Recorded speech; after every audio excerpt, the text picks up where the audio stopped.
Okay, everybody. Thanks for coming to us for round 2. We got this matchup of Chris Carty on your right. Longtime player. I'm just talking to him. He, talking about when we first started. He started in Mercadian Masks. About 17 years ago. Springfield area player. He lives in Suffield now. Good guy. Known him a long time. He's playing against Tom Christiansen, who I just met today. So I didn't know Tom before talking to him during round 1. Didn't really get a chance to talk to him about where he's from or anything, but I do know, big fan of Modern, big fan of Death Shadow, which is the deck that he has chosen for this tournament.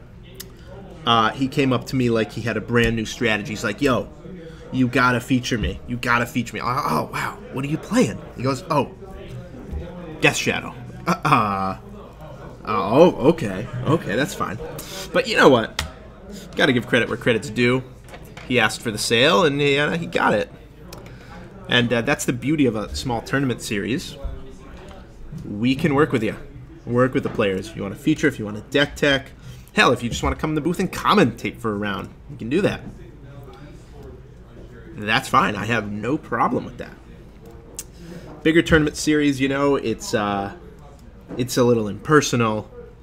They fly the commentators in from parts unknown.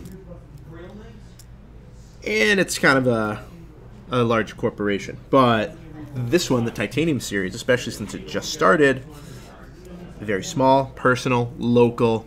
We're going to build it how the players want it. So any suggestions, comments, please let me know on Facebook directly or here on the YouTube channel. So, Grixis Death Shadow, like I already said, Tom Christiansen. Playing against Chris Carty, who is on 5 cards. Unfortunate versus a deck with Thought Seizes and Inquisitions. He is playing blue-white control like he always does. That's his baby. He has the Jaces and the Gideons, the Sphinx's Revs and the Mana Leaks. And, of course, Grixis Death Shadow always seems to have Thoughtseize. We got a Thoughtseize. You see a hand, 1 land, and this is actually a really good hand. And you put the card on top, so we definitely see basically there's a 2-land hand here. He's got 2 plays on 2 mana, a Path to Exile, and a Supreme Verdict. Very, very strong. Have to imagine... Ooh, unexpected. I expected him to take legit any card but that Mana Leak. Howd Fountain to play tapped. Serum Visions. Okay. Okay. Got that promo art to throw me off.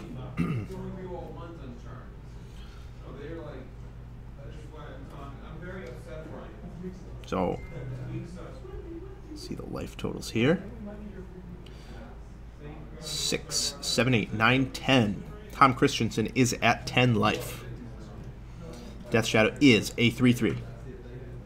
Tasigur is a 4/5. Wall of Omens does not block it very well.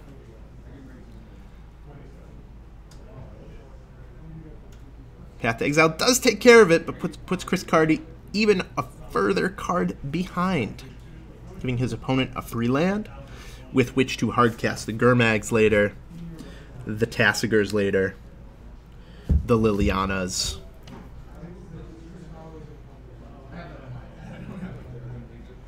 My apologies about the iPad. I will get that fixed after this game. Tom going to begin his turn with a Thought Scour. And a 3/3. Blockable by Wall of Omens for the moment. Of course, the Polluted Delta in play. We'll have something to say about that.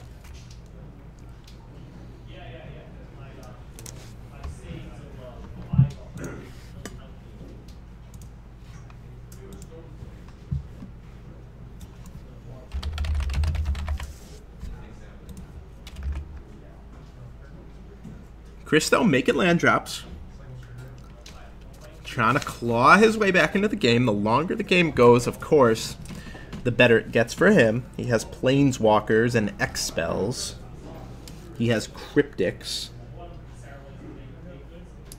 And Snapcasters.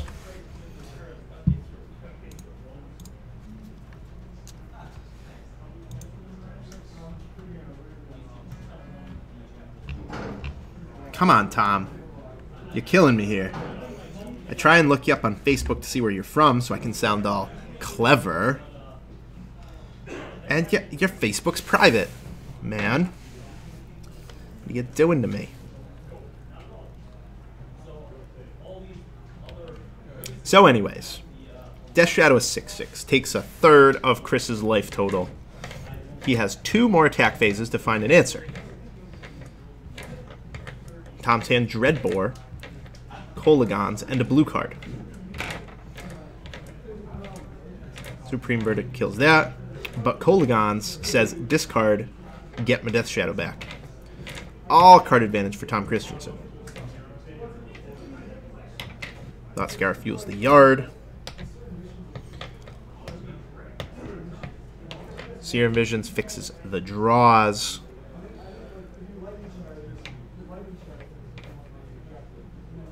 Swamp casts the Death Shadow.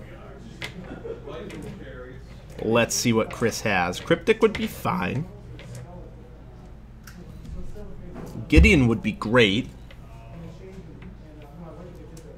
Snapcaster is good.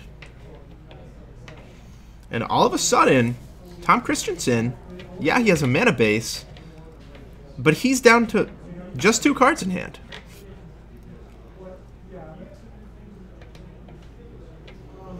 Chris Carty has 0. So, the mull to 5, we see it in evidence. Both 5 lands, but Chris is down 2 cards. And ooh, that is a good threat. That is a great threat. That is a Gideon-proof threat. Very important. That is a Sphinx's Rev-proof threat.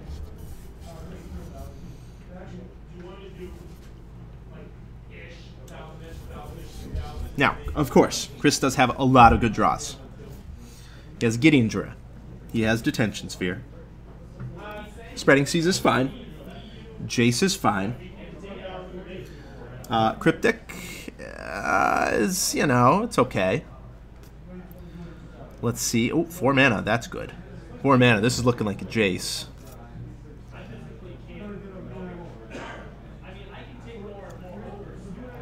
He's an Architect of Thought. That should immediately... Oh, no. I thought it might minus. He's thinking about it. I think you just have to find some gas immediately. The upside of plussing, though, is that it does protect against the Thoughtseize, which is a likely card for Tom to have.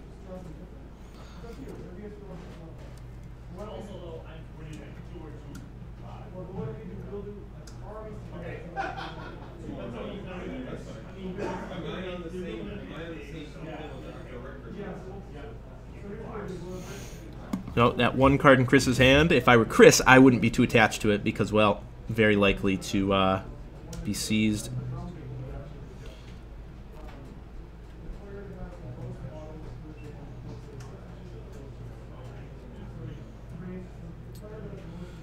Liliana does find a creature. There's the Angler. 5/5, so he builds his board even more. Chris even further behind. Now has to face down 2 big important threats rather than just 1. He does have a freshly drawn card and a card that he scribed to the top, so that has to be pretty good. Gideon Jura would, of course, be boss. It'd be so good here. But only a 1 of. These blue-white decks can only afford to play 1 most times.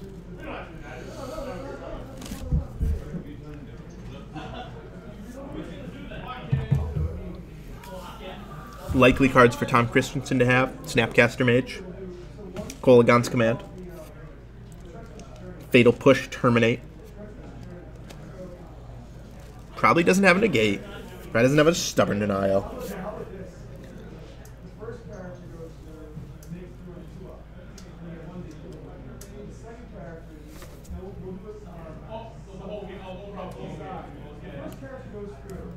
Field of Ruin for Chris. Getting rid of a black source. Watery Grave. Kind of interesting to me that he didn't choose to attack the red sources, because you're never going to be able to kill the swamp, right? The basic swamp. Unless you draw Spreading Seas. So I'm probably wrong about this because of Spreading Seas. I do like Chris's plan. Interestingly, Field of Ruin, a 4 of in Chris's deck.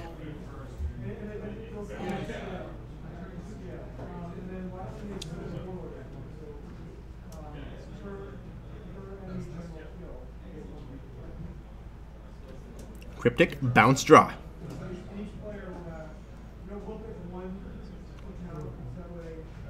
So Chris hanging on to life. He's at 8. He can still take 2 hits. So he doesn't have to deal with the Angler this turn.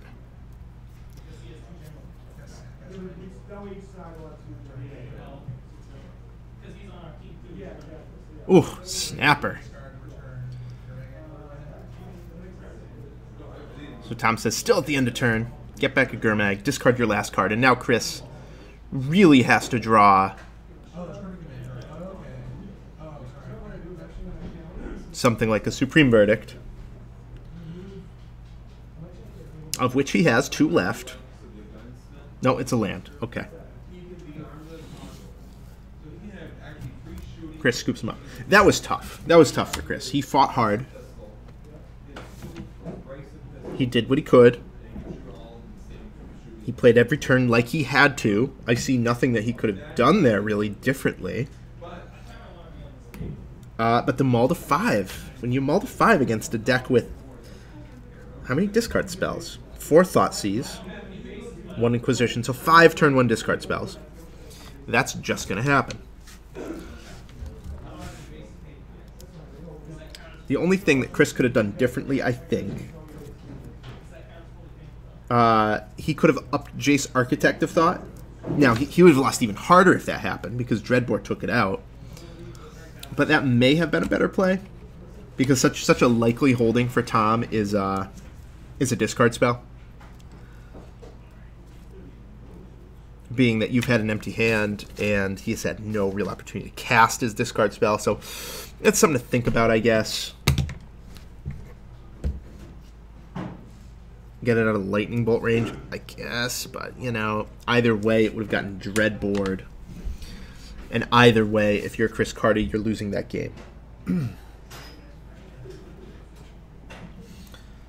Now, going to sideboards. Chris has Stony Silence. Excuse me, I meant Rest in Peace. Chris has Rest in Peace. Stony Silence, of course, not going to do much against the deck with 0 artifacts. So he has 2 Rest in Peace, 2 Timely Reinforcements, an extra Verdict if he wants it, but most importantly, in this commentator's opinion, he has the Geist of St. Traft. Big Daddy Traft. 3 of them. He has these to board in against decks like Storm, against decks like Lantern, against decks like Death Shadow. Really against any deck he wants, because every deck will be boarding out their ways to deal with a 2-2 against blue-white control.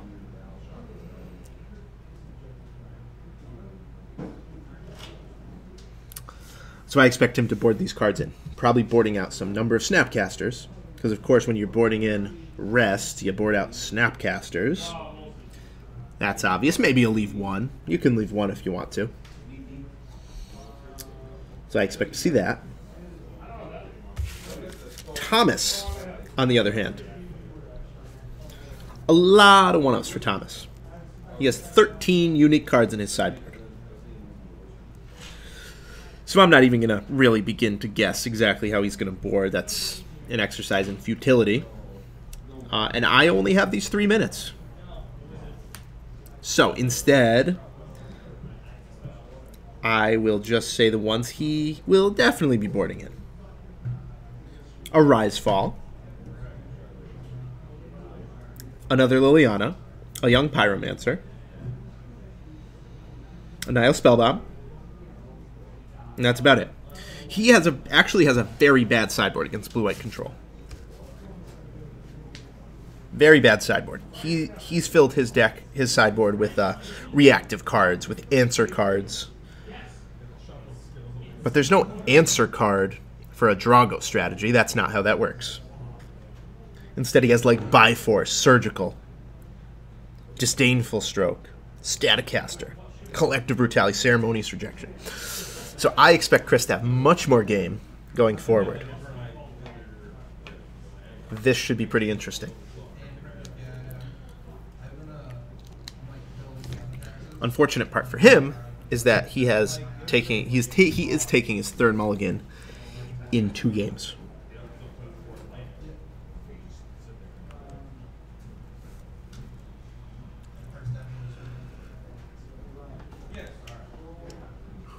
Chris keeps.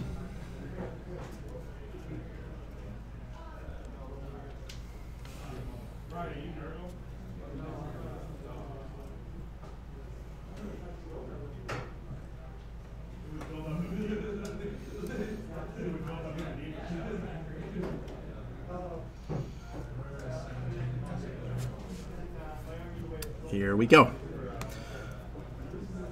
Now, Tom only has cut down to 5 discard spells. But it doesn't matter because the deck is so good at finding them. And the format has evolved a little bit. You don't play the 8 discards you used to play. You just don't need them.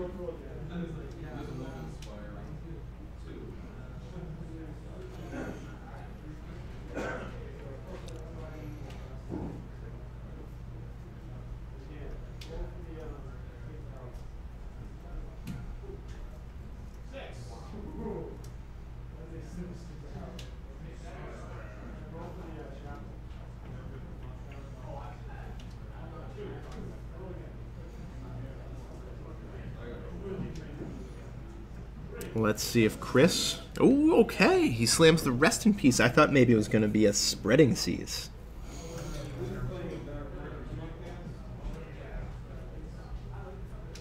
So this is a techie play on Upkeep. Okay, not on Upkeep. I lied. But Tom did mill away his Gurmag Angler, because that is just terrible with Rest in Peace in play. So smart play by Tom, using the knowledge of the top of his deck and Thought Scour to effectively draw an extra card. Because the Gurmag Angler is the most useless thing in the world with Rest in Peace in play. Probably can't even cast it with the number of lands he has in his deck.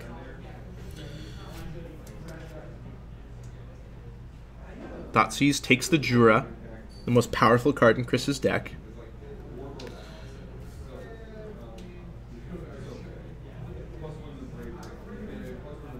Has Colonnade go. He is happy to play Drago. The longer this game goes on, the more graveyard-style cards Thomas will draw. The more discard spells Thomas will draw, which are useless at a certain point. So Chris, happy that his opponent brought in Collective Brutality. Happy for the 1-for-1. Very happy about that. Tom only brought this one Collective Brutality in because he had so many cards to side out, is my guess.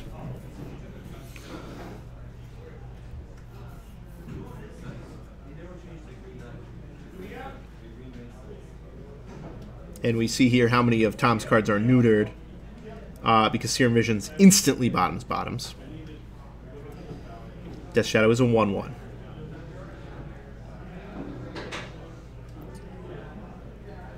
Let's see if Field of Ruin takes care of the other Watery Grave. No. It is an instant speed ability. So Chris can choose to do this at the end of the turn after he holds up, say, a Cryptic Command.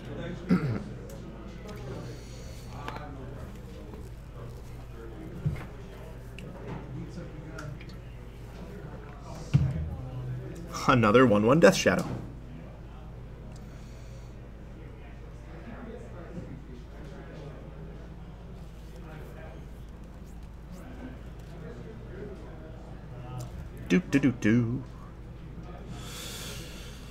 Hallowed Fountain fetched. And really, very little downside to Field of Ruining right now. I'll be curious to see. No, he chooses not to. Interesting.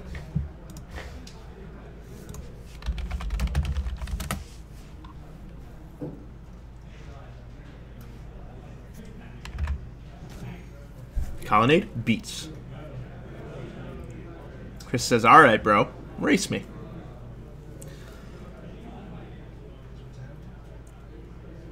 Interesting choice, as that does grow Death Shadows.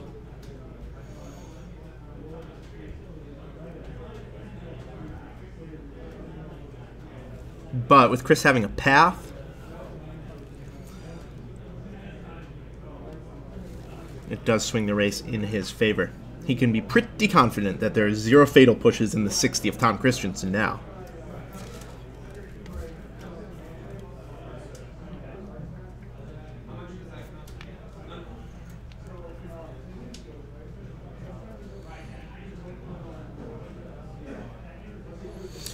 Interesting choice for Chris to path during the attack phase. I think slightly better would be to path during the upkeep. Just on the off chance that Tom has something like a negate with which to counter the path. Pretty minor, though.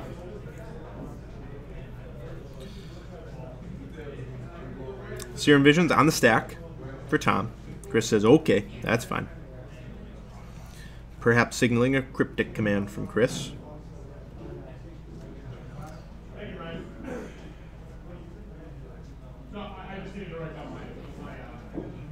Death Shadow in again.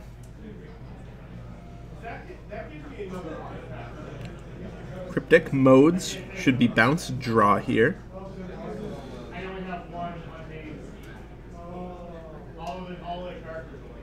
Chris just has to attack twice more with Colonnade. Only possible ways to kill it or gain life would be something really bizarre, like a collective brutality to gain life. Or perhaps a one dismember if he kept one in randomly. Gideon of Trials, though, of course, much safer play.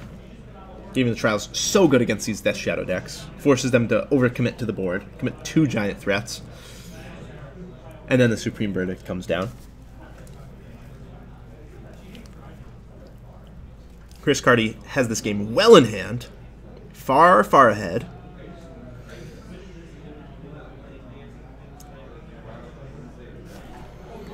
Possible red source, though, for Tom.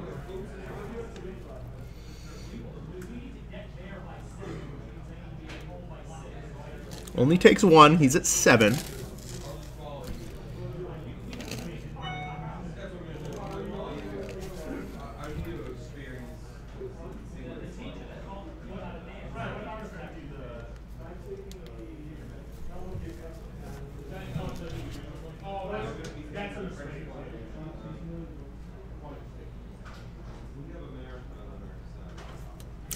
And there's the overcommit. Let's see if Chris can punish with a Supreme Verdict.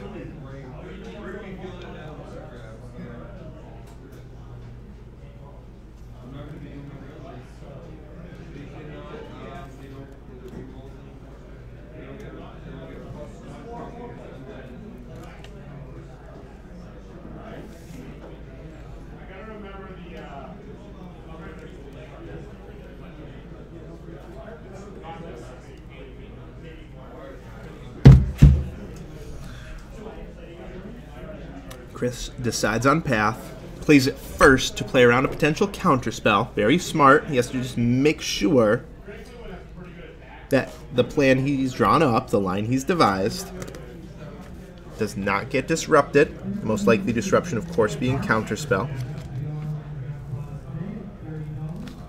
Let's see what's next for Chris Carty. Plus Gideon. Go. He must have a very good card in hand. It's got to be so tempting to attack your opponent for 4 here. Sphinx's Rev, perhaps. Lily, plus 1s.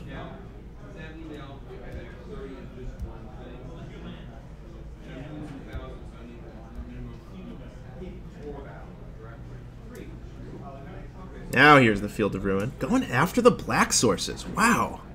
I'm a little surprised he's not going for the red ones. I mean, This is all predicated on Chris drawing a spreading seas.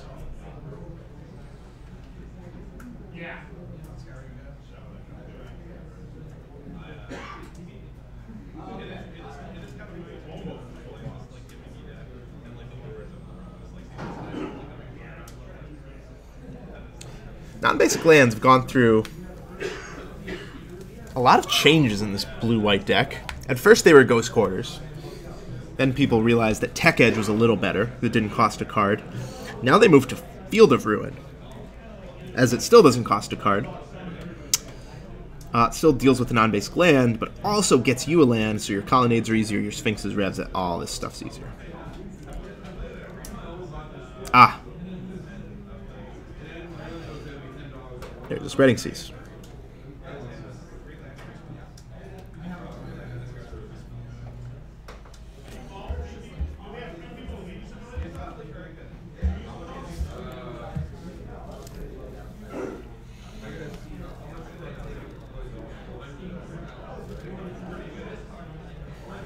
Not many more fetchable lands out of Tom's deck. This game is all Chris. Players only have 23 minutes left on the clock, so we're not in the danger zone yet for Chris, but you don't want to have this game draw out too long. You can't afford to take 10 more minutes on this game. You should be ending it within 5 at this point.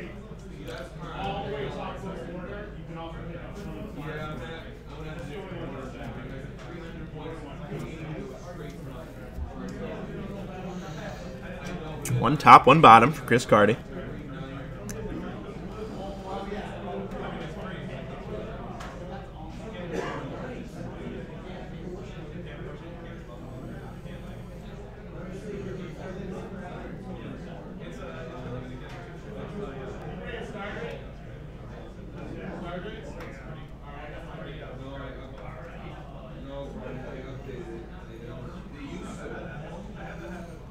There's the Gideon.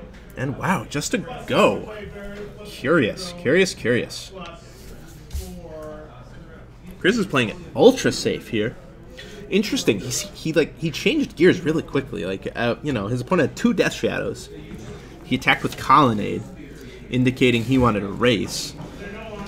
And he hasn't activated Colonnade since to attack the life total. He killed a Lily once, but that's it. Very interesting. Makes me wonder what Chris has in hand.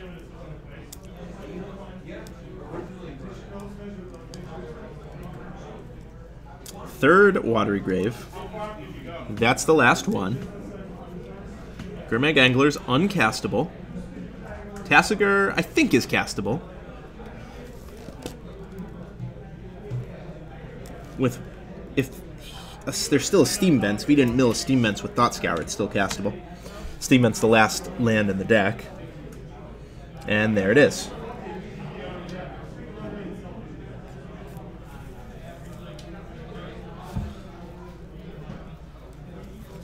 Now, of course, Chris does have an inevitability. He has all the Colonnades. He has Detention Spheres. He has Sphinx's Rev in his deck. He has Supreme Verdicts. But like I said, I mean, he's got to hurry it up.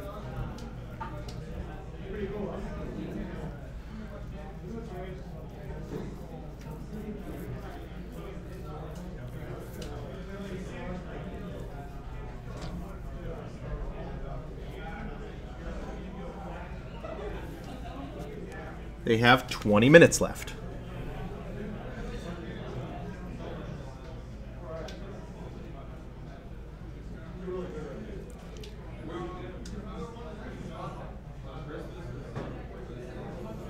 Chris gonna very slowly build up to the double Colonnade attack. Still needs 3 more lands for that to happen.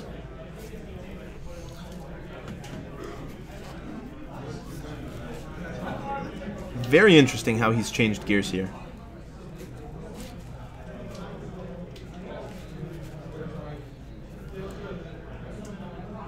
Verdict.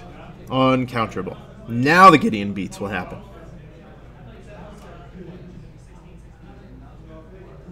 That has to be what Chris is waiting for.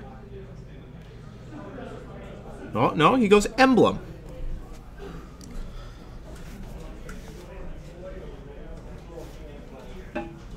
Ultra safe play.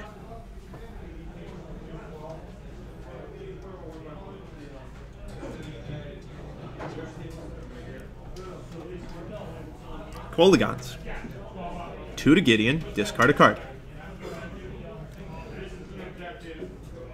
Chris' hand is stacked. Gideon negate, D-sphere.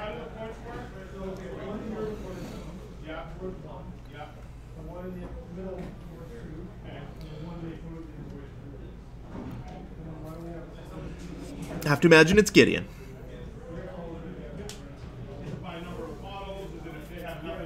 And if you're Chris, I mean, man, again, you just got to be thinking about this clock.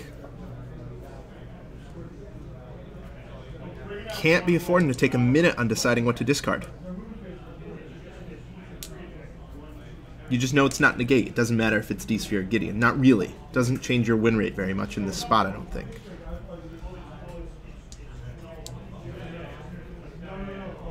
He says, oh, okay, that's the game.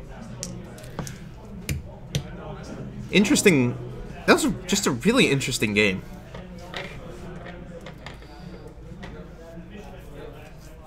For one of the players. From Tom's perspective, I mean, he couldn't really do anything. Once Rest in Peace is out from the blue-white deck, you have very few options, right? Snapcaster does nothing. Polygons does nothing. Not really. All the play of these cards are gone. They do something. It's a 2/1. It's a discard shock. Gurmag is a 5/5, but really, Tom didn't have many decisions there. But from Chris's perspective, that game was really interesting. It was really interesting. It's rare that I really wish we had a hand cam, but that game would have been very, very fun to play from Chris Carty's perspective. And he's played this blue-white deck a lot. I'm not going to sit here and say that he did something wrong, because really, I just don't know.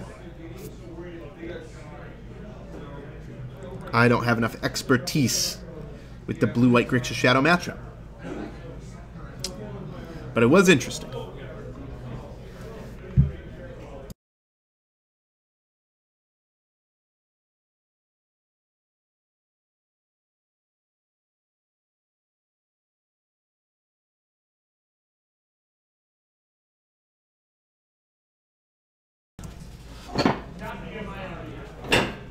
Okay. Had to tell the players about their time extension. If you never had a feature match, it often runs at a slightly different round clock than everyone else because, well, they have to, A, get up from their table, walk to the feature match. B, they have to wait for my slow self to make some corny joke to them. To fiddle with the settings of things and the lighting and the this and the playmats and the that. To get behind the computer and to make sure everything's okay, the audio levels and such. Shout out to Gerard Fredette for letting me know. And in this case, it took a little longer than normal, and they have a 4-minute extension. So this will probably be the last match in the round. You see in the background, you can't see really anyone playing anymore. Maybe one match. I see Steve Zhang turning around there. He might still be playing.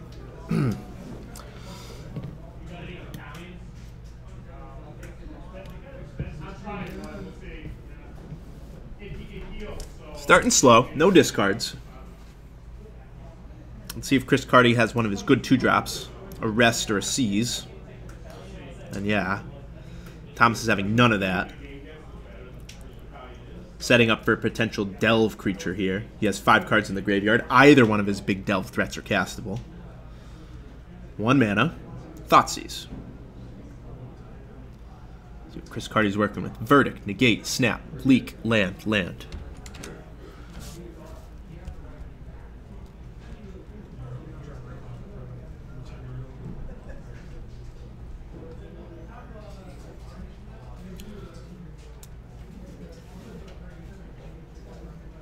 Supreme Verdict, a likely choice. Snapcaster, also a good one. More Thought Scours. Tom will try and delve, but no, he doesn't have a delve threat. He milled the Tassiger, and he doesn't have another delve threat. He only has 4 in the deck after all.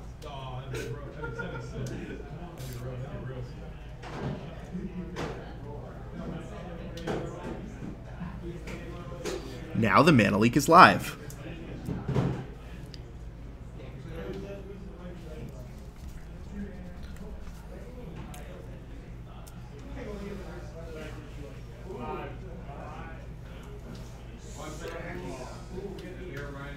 That's going to be Mana Leaked, I imagine.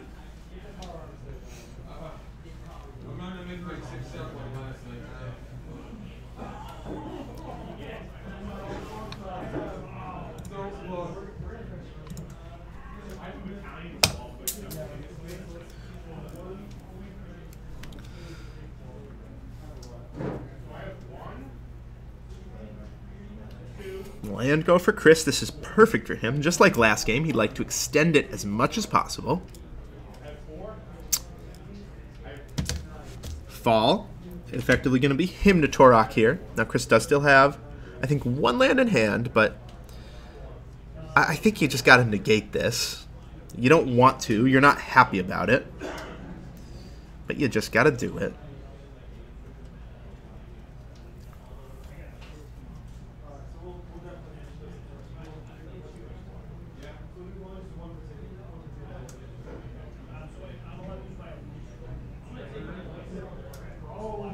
Field of Ruin takes out Watery Grave.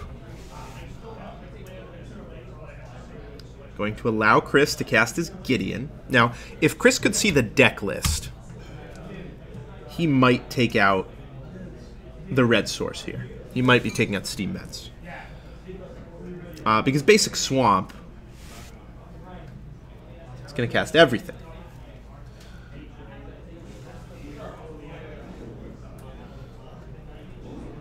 Including Gurmag Angler. But there's no basic mountain.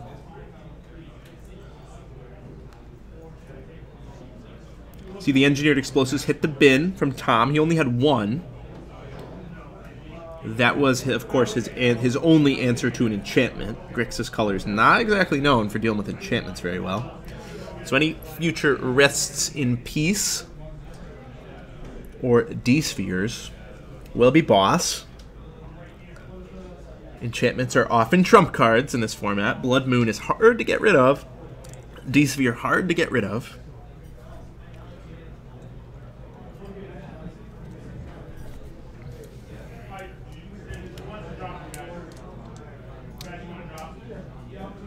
Verdict. Chris playing a little aggressively here. Game 2, his style would have been to hold the Verdict for as long as possible, make Tom commit 2 threats to the board, but this game, he goes aggro. And in my opinion, it's because there's no Rest in Peace. Rest in Peace is such inevitability.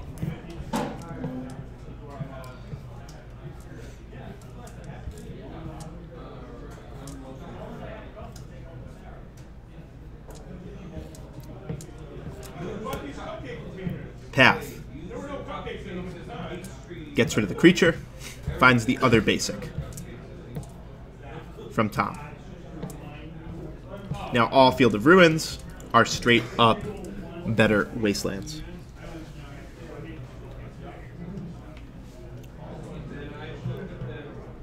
The decks get cut, the Colonnade gets activated,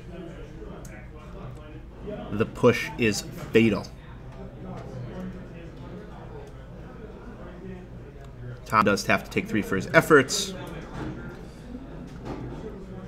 So 7 is the damage taken this turn. He is down to 3 life. 1 hit away, 2 lethal creatures to deal with. Gonna maybe need a Snapcaster Mage to flashback Fatal Push. Death Shadow, go. That takes care of Gideon. Does he have a snap for the push? Will Chris make him have it?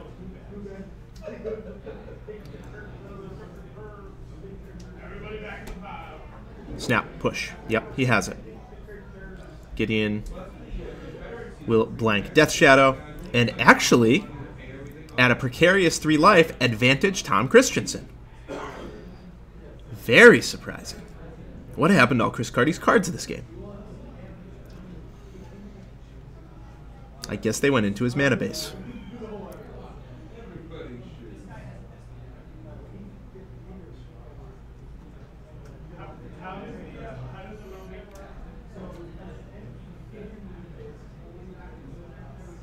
Ooh, never good when your opponent's empty-handed, draws a card, then looks at their graveyard. That is never good. That has Snapcaster Mage written all over it. Snappy. Oh, I'm wrong. Just a seize. Red is floated.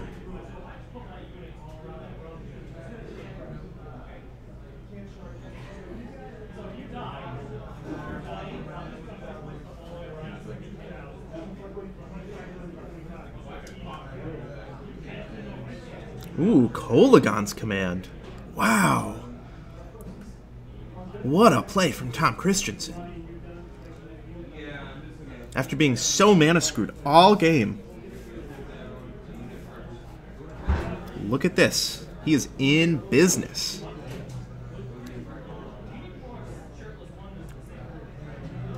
Tom Christiansen to 2 life. Opens up the Snapcaster Mage possibility from Chris Carty. But does get him that crucial red source to Snapcaster Flashback Kolaghan's Command.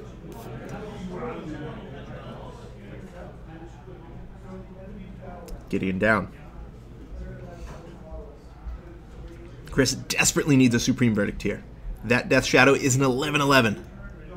Boom. Verdict.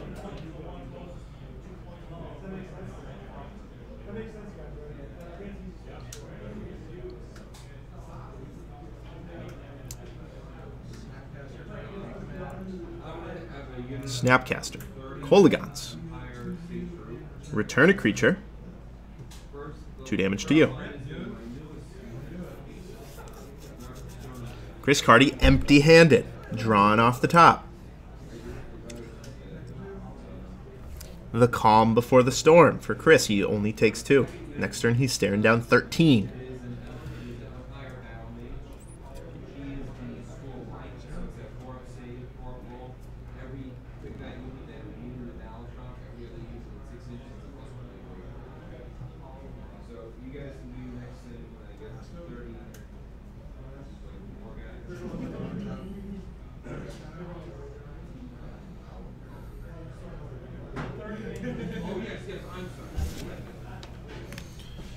Carty to 14, needs to make sure he does not draw that Hallowed Fountain.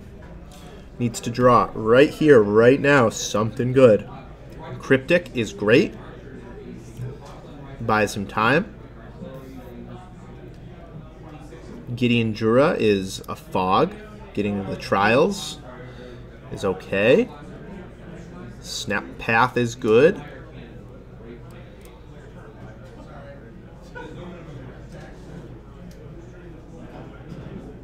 Handshake is good. Wow.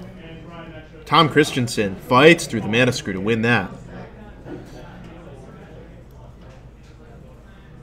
Impressive. I thought Chris Carty had that game. Then all of a sudden he had no cards in hand.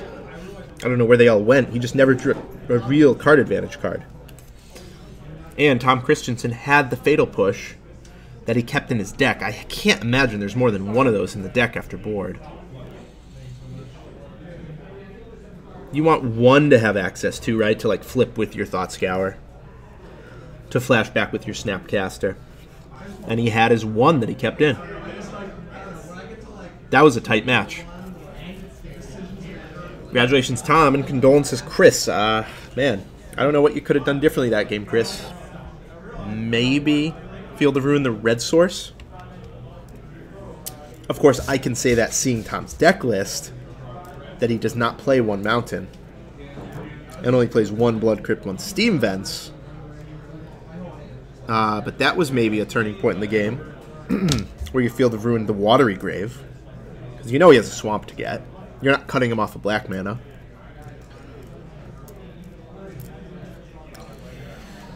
But other than that, I mean, I like going for it with the colonnade. I like going for the attack. I like what you did. Just didn't work out. Maybe side in Geist of St. Traft.